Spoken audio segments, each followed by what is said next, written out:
पहले मैं आपको ये बताता हूँ कि मूविंग एवरेज बेसिकली हम चार्ट में लगाते कैसे हैं, इसका क्या मतलब है और क्या सिग्निफिकेंस है। देखिए भैया, सबसे पहले ये आप देख लीजिए, ये एक ट्रेडिंग सिस्टम है, बेसिकली ट्रेडिंग व्यू का है, और जीरोधा के अंदर, अपस्टॉक्स के अंदर, सबके अंदर आपको ट्रेडिंग व्यू का एक इंटीग्रेटेड प्लेटफॉर्म मिल जाता है। ठीक है भाई, यहाँ पे आप इंडिकेटर्स के अंदर जाएंगे तो यहाँ पे आपको सर्च करना है, बेसिकली लिखना है मूविंग। आप जैसे ही लिखेंगे तो यहाँ पे आपको मूविंग एवरेज काफ़ी सारे दिखने वाले हैं। आपको और ज़्यादा भिन्न भिन्न प्रकार के मूविंग एवरेज नहीं देखने, जितनी ज़्यादा चीज़ें सिंपल होना उतना ज़्यादा चीज़ों को सिंपल रखना चाहिए। यहाँ पे आप देखिए, एक है मूविंग एवरेज और एक है मूविंग एवरेज एक्सपोनेंशियल। आपको हमेशा मूविंग एवरेज एक्सपोनेंशियल ही लेना है। क्यों लेना है ये मैं आपको समझाऊंगा अभी, जब मैं आपको मूविंग एवरेज की डेफिनेशन बताऊंगा।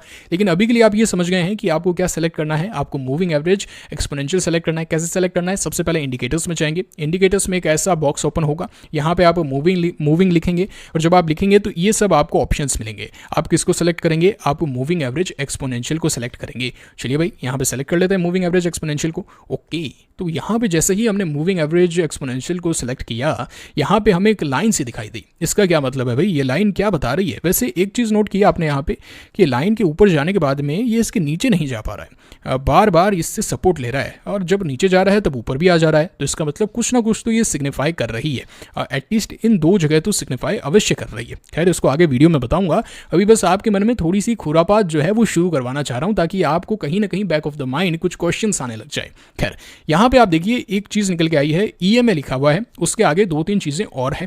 EMA है, EMA का मतलब तो हो गया एक्सपोनेंशियल मूविंग एवरेज। यहाँ पे है 9, यहाँ पे है क्लोज, और यहाँ पे है 0। इसको तो आप जाने दीजिए, इस पे आपको फोकस नहीं करना है।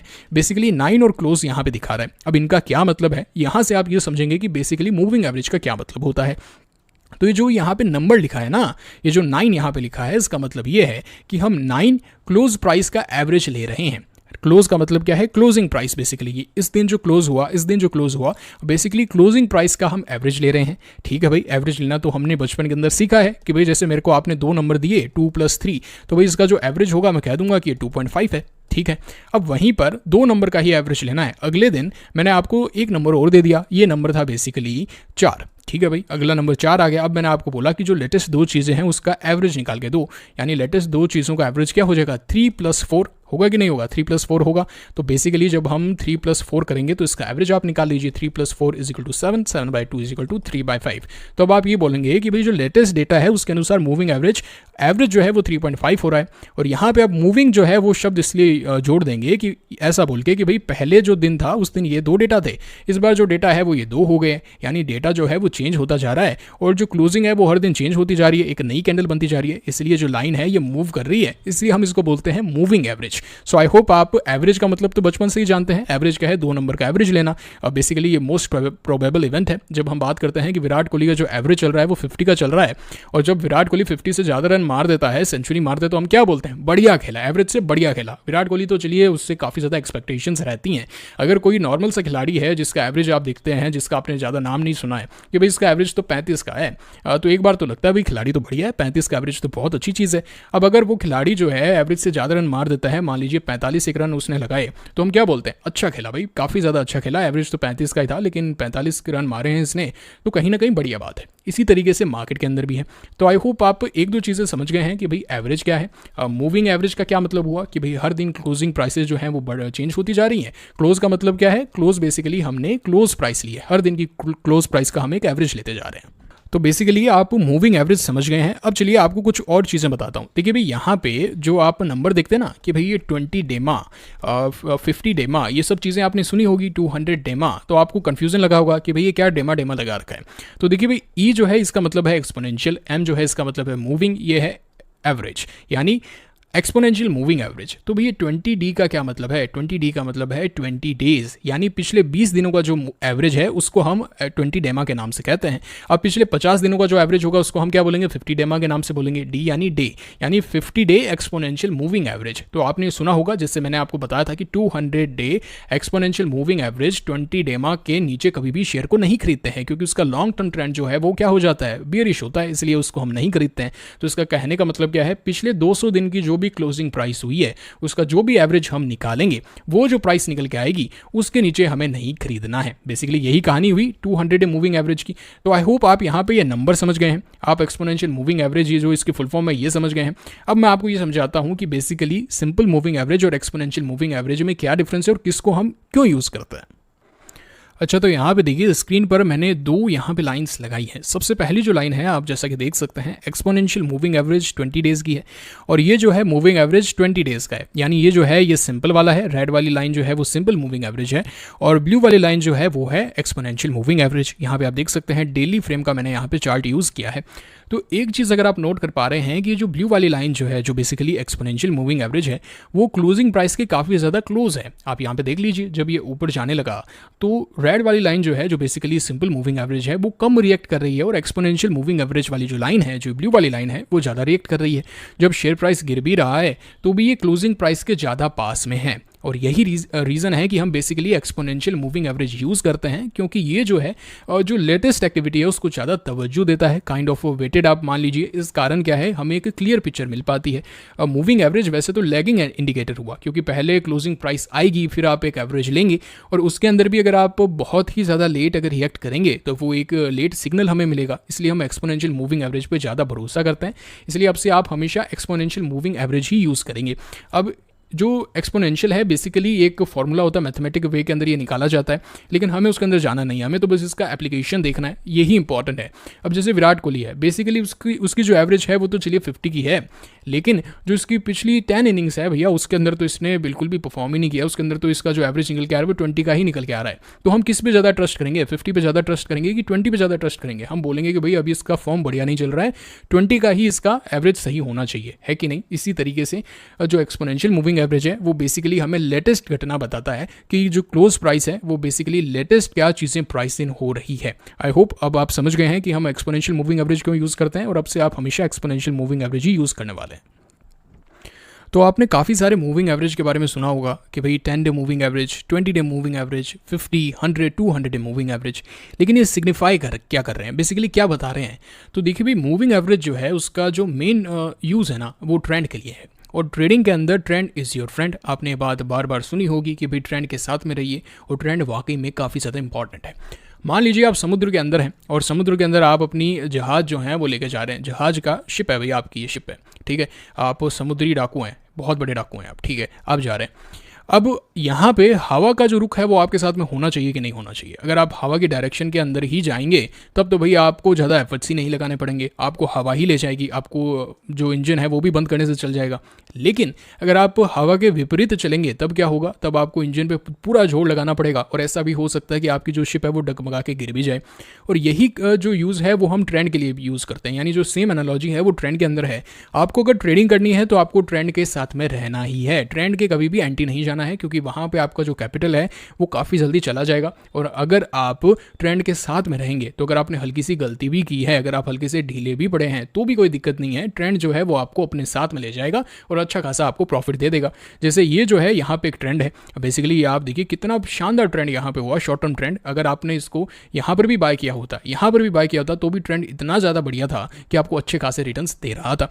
अब ये तो हो गई शॉर्ट टर्म की बात, हुई कि नहीं हुई, ये जो बात हुई तो शॉर्ट टर्म की हो गई। लेकिन अगर हम लॉन्ग टर्म के अंदर बात करें तो अगर आप चाहे यहाँ पर बाय करें, चाहे यहाँ पर बाय करें, चाहे यहाँ पर बाय करें, चाहे यहाँ पर बाय करें, सभी केस के अंदर आप कहाँ गए, यहाँ तक जाते हुए आप नजर आए। इसका मतलब क्या है कि कुछ लॉन्ग टर्म ट्रेंड करके भी होता है। और चलिए ये तो अप्रैल की बात हुई, ये बात होगी अगस्त की, यानी ये जो बात हुई ये तो बात हो गई मीडियम टर्म की, ये बात होगी कहीं ना कहीं लॉन्ग टर्म की, और ये बात होगी कहीं ना कहीं वेरी लॉन्ग टर्म की। और इसी तरीके से हम पता करते हैं मूविंग एवरेज के अंदर, क्योंकि मूविंग एवरेज जो है वो बेसिकली क्लोजिंग प्राइसेस का ही तो है। तो जो नंबर होगा वो हमें ये बताएगा कितनी क्लोजिंग प्राइस की आप मूविंग एवरेज देखना चाहते हैं। तो जब हम 10 मूविंग एवरेज की बात करते हैं, 10 डे मूविंग एवरेज की, यानी ये पिछले 10 दिनों का ट्रेंड बताता है। 10 दिनों से अगर 10 डे मूविंग एवरेज के ऊपर अगर क्लोजिंग प्राइस होगी तो इसका मतलब क्या है, वेरी शॉर्ट टर्म ट्रेंड जो है वो क्या हो गया है, बुलिश हो गया है। अब बेसिकली आप ट्रेंड को जो एक फीलिंग लेके आइए अपने मन के अंदर, एक फीलिंग लेके आइए कि बेसिकली क्या है ट्रेंड। ट्रेंड वो हवा है जिसके साथ में आपको रहना है, जो आप पे आपके एफर्ट्स भी कम हो जाते हैं। ठीक है भाई, 20 डे मूविंग एवरेज क्या है? 20 day moving average short term moving average है। 50 डे मूविंग एवरेज क्या है? 50 डे मूविंग एवरेज बेसिकली यहाँ पे मिड मान लीजिए आप कि भाई जो मिड टर्म जो है उस हिसाब से हम इसको देख रहे हैं। चलिए 100 डे मूविंग एवरेज क्या है? ये लॉन्ग टर्म ट्रेंड है। ठीक है भाई, और 200 डे मूविंग एवरेज क्या है? ये वेरी लॉन्ग टर्म ट्रेंड है। तो इस हिसाब से हमें ये पता चला कि भाई ट्रेंड को हम किस तरीके से एनालाइज कर सकते हैं। जब शेयर प्राइस जो है वो एक मूविंग एवरेज के ऊपर है तो उससे हम समझ जाएंगे कि उसका ट्रेंड पॉजिटिव है या बुलिश है, मतलब बुलिश है कि बेयरिश है। ये तो हमें क्लियर हो गया। अब वो किसके ऊपर है ये बताएगा कि very short term trend positive है या शॉर्ट टर्म ट्रेंड पॉजिटिव है या मिड टर्म ट्रेंड पॉजिटिव है या फिर लॉन्ग टर्म है या फिर वेरी लॉन्ग टर्म है। I hope this is very very clear to you. For example जैसा कि आप देख सकते हैं ये CDSL का चार्ट है। यहाँ पे आप देखिए आपको एक दो चीज़ें देखने को मिलेगी। सबसे पहले कलर से देखिए, कलर जो है ब्लू वाला जो है ये है basically 20 day moving average, red वाली लाइन जो है वो है 10 डे मूविंग एवरेज, ग्रीन वाली लाइन जो है वो है 50 डे मूविंग एवरेज, ये वाली जो लाइन है बेसिकली ये है 100 डे मूविंग एवरेज और ये जो ब्लैक वाली लाइन है ये है करीब 200 डे मूविंग एवरेज। और अभी शेयर प्राइस कहाँ चल रहा है? अभी जो शेयर प्राइस है वो 50 डे मूविंग एवरेज के आजू बाजू चल रहा है। इसका मतलब क्या है कि अपने 10 डे और 20 डे मूविंग एवरेज के नीचे है। इसका मतलब ये हुआ कि बेसिकली इसका short term trend and very short term trend जो है वो बेयरिश हो गया है। अभी केवल मिड टर्म जो है बेसिकली इसका ये जो ट्रेंड है ये ही बुलिश है, कहीं ना कहीं उसके आजू बाजू भी कंसोलिडेट कर रहा है। और लॉन्ग टर्म ट्रेंड क्या अभी भी पॉजिटिव है? हाँ, लॉन्ग टर्म ट्रेंड तो भाई अभी भी पॉजिटिव है। क्या वेरी लॉन्ग टर्म ट्रेंड अभी भी पॉजिटिव है? हाँ भाई बिल्कुल भी है। तो लॉन्ग टर्म के लिए कहीं ना कहीं अभी हम इसके अंदर पोजीशन बना सकते हैं, लेकिन short term and very short term के लिए अभी जो कंडीशंस है वो सही नहीं है, क्योंकि मोमेंटम हमें नहीं देखने को मिल रहा है। आई होप आपको ये चीज़ क्लियर हो रही है। वैसे बाय कब करना है, सेल कब करना है, उसके एक अलग रूल्स होते हैं। मूविंग एवरेज को देख के हम ज़्यादा बाय नहीं करते हैं। वैसे तो इसके अंदर कुछ एक इंडिकेटर्स होते हैं, moving average cross over system हो गया या कुछ एक चीज़ें हैं, लेकिन हम इन सब चीज़ों को देख के बाय एंड सेल डिसीजन नहीं लेने वाले हैं। बेसिकली जो बाय डिसीजन है वो कुछ प्राइस पैटर्न्स को देख के होता है, और वो मैं आगे बताऊंगा आने वाले वीडियोस के अंदर, लेकिन मूविंग एवरेज को समझना काफ़ी ज़्यादा इंपॉर्टेंट है। चलिए भाई, आई होप आप यहाँ पे ट्रेंड की बात समझ गए हैं। ट्रेंड किस तरीके से देखते हैं, ट्रेंड के साथ किस तरीके से रहा जा सकता है। यानी मान लीजिए अगर आपने यहाँ पे लिया है और आपने इसको लिया लॉन्ग टर्म के लिए, तो क्या अभी इसको लॉन्ग टर्म के लिए रहना बिल्कुल सही है क्या? हाँ, डेफिनेटली हम इसके अंदर लॉन्ग टर्म के अंदर अभी रह सकते हैं, क्योंकि इसका लॉन्ग टर्म ट्रेंड अभी भी पॉजिटिव है। जब ये 100 डे मूविंग एवरेज के नीचे जाएगा तब हम बोलेंगे कि इसका लॉन्ग टर्म ट्रेंड जो है वो बेयरिश हो गया है, या 200 डे मूविंग एवरेज के नीचे जाएगा, या 150 अपने अनुसार आप यूज़ कर सकते हैं। मूविंग एवरेज की यही खासियत है गाइज। मूविंग एवरेज जो है वो बेसिकली सबके अपने अपने अनुसार होता है। आप इसके अंदर 100 यूज़ करें, 200 यूज़ करें, 150 यूज़ करें, स्टॉक स्पेसिफिक भी होता है और ट्रेडर स्पेसिफिक भी होता है। आप अपने अनुसार, अपनी सुविधा अनुसार, अपनी जो आपकी टाइम फ्रेम है उस अनुसार यूज़ कर सकते हैं। कुछ 6 महीने के लिए होल्ड करना चाहते हैं तो कोई उस अनुसार यूज़ करे, कोई 2-3 साल के लिए होल्ड करना चाहते हैं तो वो 200 डे मूविंग एवरेज यूज़ करें, कोई 2 हफ्ते के लिए यूज़ करना चाहते हैं तो वो 10 डे मूविंग एवरेज यूज़ करें, या 20 डे मूविंग एवरेज यूज़ करें। तो वो डिपेंड करता है आप किस तरीके की ट्रेड लेना चाहते हैं। ठीक है भाई, I hope this is very very clear to you. चलिए भाई, यहाँ पे एक दो चीज़ें और बताता हूँ। जैसा कि आप देख रहे हैं 65 है, यहाँ पे 50 है, तो बेसिकली ये भी डिपेंड करता है, स्टॉक स्पेसिफिक भी है। बेसिकली ऐसा देखा जाता है 5 ट्रेडिंग डेज होते हैं तो 20, कुछ लोग 20 यूज़ करते हैं, कोई 21 यूज़ करते हैं, यानी ये 1 मंथ का हो गया। इसी को आप क्वार्टर में कन्वर्ट करेंगे तो 63 के आसपास आएगा, 63। कुछ लोग इसको 65 यूज़ करते हैं। तो ये डिपेंड करता है, आपको ये देखना पड़ेगा कि स्टॉक स्पेसिफिक क्या एक्शन हो रहा है। जैसे कि मैं आपको बताऊँ, जैसे ये CDSL का चार्ट है, ठीक है, यहाँ पे 50 डे मूविंग एवरेज के तो ये नीचे चला गया है, लेकिन क्या 65 के नीचे जा रहा है? नहीं जा रहा है। यहाँ पे आप देखिए 65 को ये कहीं ना कहीं रेस्पेक्ट कर रहा है। इसका मतलब ये हुआ कि जो CDSL का चार्ट है उसके अंदर 65 जो है वो काफ़ी ज़्यादा अच्छे से वर्क करता है। ये डिपेंड करता है चार्ट टू चार्ट। यहाँ पे आप देख सकते हैं कि ये जो चार्ट है इसके अंदर बेसिकली CDSL ने काफ़ी बार सपोर्ट लिया है 10 डे मूविंग एवरेज से। आप देखिए यहाँ पे, इसमें मैंने काफ़ी सारी बार ट्रेड्स भी ली थी। आप देखिए बार बार ये इसी पर सपोर्ट ले रहा था। इसका मतलब क्या है कि इसका जो शॉर्ट टर्म ट्रेंड है वो काफ़ी ज़्यादा पॉजिटिव है, basically very short term trend. यहाँ पे आप देख भी सकते हैं ऊपर जा रहा था, इसी के आजू बाजू रह रहा था, यहाँ पे 20 डे मूविंग एवरेज के पास में आया, यानी शॉर्ट टर्म ट्रेंड अभी भी पॉजिटिव। और आप यहाँ पे देख सकते हैं यहाँ से एक अजब का भागा। तो बेसिकली शॉर्ट टर्म ट्रेंड के बारे में हमें यहाँ से पता चला। तो यूज़ क्या क्या हुए मूविंग एवरेज के? जो सबसे पहला यूज़ हुआ बेसिकली वो तो हुआ ट्रेंड देखने के लिए। हम long term, short term, very short term ये देख सकते हैं, और उसी के साथ में ये स्पेसिफिक है, stock specific and at the same time trader specific भी है ये। यानी आप अपनी सुविधा अनुसार, अपने टाइम फ्रेम के अनुसार, अपने व्यू के अनुसार इसको सेट कर सकते हैं। इसका एक ये फ़ायदा है, एक यूज़ है। तीसरी जो चीज़ है बेसिकली आप इसको ये देख सकते हैं कि ये कहाँ पे जाके सपोर्ट ले रहा है। अब यहाँ पे भी बाय कर सकते थे, फॉल तो यहाँ पर भी आया है, फॉल तो यहाँ पर भी आया है, फॉल तो यहाँ पर भी आया है, हर जगह फॉल आया है, लेकिन कहाँ पर खरीदना है ये कैसे पता चलेगा? ये हमें पता चलेगा हमारा क्या व्यू है। सबसे पहले तो हमने क्या इसको शॉर्ट टर्म के लिए लिया है या वेरी शॉर्ट टर्म के लिए लिया है या मिड टर्म के लिए लिया है, उस अनुसार हम ये डिसाइड करेंगे कि कहाँ पे जाके सपोर्ट ले रहा है। जैसा कि आप यहाँ पे देख सकते हैं CDSL का चार्ट जो है वो अभी मीडियम टर्म के अंदर तो अपने 65 डे मूविंग एवरेज से सपोर्ट ले रहा है। तो अगर कोई मीडियम टर्म ट्रेडर है वो तो यहाँ पे बाय करेगा, और अगर कोई लॉन्ग टर्म ट्रेडर है वो भी बाय कर सकता है। बेसिकली उसका जो एक स्टॉप लॉस होगा या सपोर्ट का लेवल होगा वो बेसिकली 100 डे मूविंग एवरेज भी हो सकता है। तो बेसिकली ये डिपेंड करता है कि आपका टाइम फ्रेम क्या है। अगर यहाँ पे किसी का टाइम फ्रेम मीडियम टर्म है तो वो यहाँ पे ये चीज़ देख के डेफिनेटली बाय करने के लिए सोचेगा कि भाई देखिए यहाँ पे सपोर्ट ले रहा है, और जब ये सपोर्ट ले रहा है इसका मतलब क्या है, ये ऊपर जाने के लिए तैयार है। यहाँ पे आप देखिए इसने 10 डे मूविंग एवरेज से कितनी बार सपोर्ट लिया है। बेसिकली यहाँ से शुरुआत हुई थी, कितनी बार इसने सपोर्ट लिया यहाँ पे, और उसके बाद में देखिए कितना ऊपर गया। चलिए और एग्जाम्पल आपको दिखाता हूँ। चलिए जैसा कि आप देख सकते हैं ये जो चार्ट है वो बेसिकली IEX का चार्ट है, काफ़ी ज़्यादा शानदार कंपनी है भाई, और अभी ये यहाँ पे 65 डे मूविंग एवरेज के आसपास सपोर्ट लेता हुआ नजर आया। तो बेसिकली हम जो मूविंग एवरेज है उसको ट्रेंड के लिए तो यूज़ करते हैं, उसी के साथ में सपोर्ट के लिए भी यूज़ करते हैं, जो काफ़ी ज़्यादा इंपॉर्टेंट है। इस डिप पे आपको बाय करना है। जब मैं आपको बोलता हूँ ना कि भाई वेट कीजिए, देखिए थोड़ा सा बेस बनने दीजिए, ये देखिए यहाँ पे IEX के अंदर क्या हो रहा है, बेसिकली एक बेस बन रहा है कि नहीं बन रहा है। यहाँ पे भाई डेफिनेटली एक बेस बनता हुआ नजर आ रहा है हमें, और गिरने के बाद में कहाँ पे बाय करेंगे, हमने यहाँ पे देखा कि ये बार अपने 65 डे मूविंग एवरेज, ये जो पिंक वाली लाइन है बेसिकली 65 डे मूविंग एवरेज है, यहां से ये सपोर्ट ले रहा है। तो बेसिकली हम इसको यहां पर बाय करने के लिए सोचेंगे। वैसे तो यहां पर भी तो गिरा था, ये भी तो एक डिप है, ये भी तो एक डिप है, लेकिन क्या हर डिप पे बाय करना है? नहीं। वैसे देखिए ये यहां से सपोर्ट ले रहा है, तो इसका मतलब क्या है, ये 20 डे मूविंग एवरेज वाली लाइन से सपोर्ट ले रहा है, यानी इसका शॉर्ट टर्म ट्रेंड जो है काफी ज्यादा अभी भी बुलिश है। लेकिन जैसे ही इसने अपना शॉर्ट टर्म ट्रेंड तोड़ा तो अब हम जाएंगे इसके मीडियम टर्म ट्रेंड की तरफ। क्या मीडियम टर्म ट्रेंड अभी भी पॉजिटिव है क्या? जिसने इसको शॉर्ट टर्म के लिए बाय किया था वो तो डेफिनेटली यहां पे एग्जिट करेगा ही करेगा कि भाई इसका शॉर्ट टर्म ट्रेंड जो है वो बेरिश हो गया है। लेकिन जिसने इसको मीडियम टर्म के लिए बाय किया है वो यहाँ पे बाय करने के लिए सोचेगा और पोजीशन ऐड करने के लिए सोचेगा। तो ये डिपेंड करता है आपकी ट्रेडिंग स्टाइल क्या है। बेसिकली मैं जैसे बेसिकली मीडियम टर्म के लिए ज़्यादा बाय करता हूँ, तो बेसिकली मेरे लिए 65 और 50 हो गया, 100 हो गया, तो उन पर मैं ज़्यादा भरोसा करता हूँ। 200 मूविंग एवरेज का क्या यूज़ है वो मैंने आपको पिछले वीडियो में बताया ही था। आई होप आपने ये वाला वीडियो देखा है।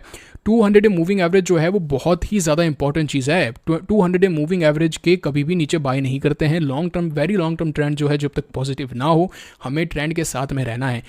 सबसे ज़्यादा पावरफुल ट्रेंड कौन सा है? वेरी लॉन्ग टर्म, काफ़ी ज़्यादा पावरफुल है। अगर वो पॉजिटिव है तो वो एक पॉजिटिव संकेत है उस शेयर के लिए। उसके बाद में लॉन्ग टर्म, अगर उसके भी ऊपर है तो वो एक और पॉजिटिव संकेत है। अगर 50-65 के भी ऊपर है तो वो मिड टर्म के लिए एक पॉजिटिव संकेत है। तो हमें कम से कम 50 के तो ऊपर देखना ही है कि भाई 50 के ऊपर तो कम से कम हो, उससे हमें एक स्ट्रेंथ मिलती है। और जैसे कि मैंने कहा, हवा के साथ में रहना है, तभी हमें ज़्यादा प्रयास नहीं करने पड़ेंगे, ज़्यादा यहाँ पे एफर्ट्स नहीं लगाने पड़ेंगे। अच्छा, यहाँ पे एक और एग्जांपल देखिए, रिलायंस का चार्ट है ये। बेसिकली अभी जो इसका जिस फेज़ के अंदर ये है, बेसिकली इसको स्टेज 3 बोलते हैं, और यहाँ से ये डिसाइड होगा कि रिलायंस बेसिकली कहाँ पर जा सकता है। स्टेज 1 भी हो सकता है, स्टेज 3 भी हो सकता है। तो स्टेज एनालिसिस क्या है वो ही अगले वीडियो में हम शुरू करने वाले हैं। और सबसे ज़्यादा पैसा जो बनता है गाइज वो इसी फेज़ के अंदर बनता है। ये जो आप देख रहे हैं ना कि भाई एक मूविंग एवरेज दूसरे मूविंग एवरेज के ऊपर है, यहाँ पर आप देखिए सारे शॉर्ट टर्म मूविंग एवरेज जो लॉन्ग टर्म या मीडियम टर्म मूविंग एवरेज है उनके ऊपर ही है। और ये जो पोर्शन है ना, इसी में असली पैसा बनता है। और एक चीज मैं आपको बताऊं, मैक्सिमम रिटेलर्स जो हैं वो इस फेज के अंदर फंस जाते हैं। ये जो फेज है ना, बेसिकली इसके अंदर मैक्सिमम रिटेलर्स का पैसा जो है वो फंसा रह जाता है। अच्छा, यहाँ पे आप एक चीज़ और देखिए, ये जो लाइंस हैं बेसिकली जो शॉर्ट टर्म मूविंग एवरेज है ना, वो काफ़ी ज़्यादा रिएक्टिव है, काफ़ी ज़्यादा सेंसिटिव है, और वो सबसे ज़्यादा रिएक्ट करता है, सबसे पहले रिएक्ट करता है। यहाँ पे आप देखिए रिलायंस जो है यहाँ से गिरने लगा था, सबसे लास्ट में कौन सा ट्रेंड इसका नेगेटिव हुआ? लॉन्ग टर्म ट्रेंड जो है वो सबसे लास्ट में नेगेटिव हुआ। जैसे कि मैं आपको कह रहा था ना, लॉन्ग टर्म ट्रेंड काफ़ी ज़्यादा इंपॉर्टेंट है। और जब ये गिरने लगा और जब वापस ऊपर जाने लगा, यहाँ पे आप देख सकते हैं कि 20 डे मूविंग एवरेज सबसे ज़्यादा पहले पॉजिटिव हुआ। यहाँ पे आप देखिए शेयर प्राइस ऊपर पहुँच गया। उसके बाद में कौन सा हुआ? उसके बाद में इसका basically 65 day moving average positive हुआ, वो बुलिश हुआ। और सबसे लास्ट के अंदर कौन सा हुआ? 200 डे मूविंग एवरेज, जो इसका वेरी लॉन्ग टर्म ट्रेंड है। और जैसे ही ये यहाँ पे जाके पॉजिटिव हुआ और यहाँ पे सपोर्ट लिया, एक बेस फॉर्मेशन हुआ, आप देखिए इसके अंदर रियल पैसा बना। और आपको यही पैटर्न्स बार बार देखने हैं, जहाँ पे एक मूविंग एवरेज दूसरे मूविंग एवरेज के ऊपर पहुँच गया है, ट्रेंडिंग की तरफ है। ट्रेंड अगर ऊपर जा रहा है, स्लोप ऊपर की तरफ है, इसका मतलब इसके अंदर मोमेंटम है। और मोमेंटम के बाद में आपको स्टेज 2 के अंदर पैसा बनाना है। अब स्टेज 1, 2, 3, 4 क्या है, इसके अंदर किस तरीके से इस्तेमाल करते हैं मैं आपको बताऊंगा। जैसे आपको इन्हीं के अंदर ट्रेड लेना है, इसके अंदर ट्रेड नहीं लेना है। ये जो अभी फॉर्मेशन हो रहा है ना, बेसिकली इसके अंदर आपको ट्रेड नहीं लेना है। ऐसा ही एक और एग्जांपल मैं अगर आपको बताऊं तो वो है आईटीसी का। आईटीसी भी आप देखिए इसी फेज के अंदर है कि नहीं है। बेसिकली इसके अंदर यहाँ से कहानी शुरू हुई, ये ज़्यादा चला नहीं और उसके बाद में अभी ये स्टेज बेसिकली 3 कह लीजिए या 1 कह लीजिए, अभी ये तो डिसाइड होगा कि ये किस तरफ जाता है, नीचे की तरफ जाता है या ऊपर की तरफ जाता है। लेकिन अभी इसके अंदर चल रहा है कंसोलिडेशन और स्टेज एनालिसिस आना बहुत ज़्यादा इंपॉर्टेंट है। इसलिए आने वाले वीडियोस में मैं आपको स्टेज एनालिसिस बताऊंगा। आई होप आपको मूविंग एवरेज क्लियर हो गया है कि भाई हम ट्रेंड किस तरीके से देखते हैं, लॉन्ग टर्म शॉर्ट टर्म बस अपने अनुसार देख लीजिए। अगर आपका जो नजरिया है वो लॉन्ग टर्म का है तो आप 200 डे मूविंग एवरेज को ऐसे स्टॉप लॉस मानिए कि भाई अगर इसके टच होकर ऊपर जाएगा तब तो भाई मैं इसको बाय करूंगा। अगर ऐसा लगेगा कि भाई गिरता ही जा रहा है तब तो मैं इस पर सेल कर दूंगा। अगर आपका जो नजरिया है वो मीडियम टर्म का है, यानी आप एक काम कीजिए 65 का मूविंग एवरेज यूज कीजिए। अगर इसको टच करके ऊपर जा रहा है तब तो आप इस डिप पर बाय कीजिए, और अगर इसके नीचे चला गया है और आपका जो नजरिया है वो केवल मीडियम टर्म का ही है तो आप एग्जिट कीजिए। अगर आप वेरी शॉर्ट टर्म ट्रेडर हैं, 10 डे मूविंग एवरेज को ही देखते हैं, तो अगर इसको टच करके ऊपर जा रहा है इसका मतलब क्या है, मोमेंटम काफी ज्यादा बुलिश है तो आप इसको बाय कीजिए, ऊपर जाने दीजिए। और अगर आपको केवल 2 हफ्ते के लिए ही होल्ड करना था, ज्यादा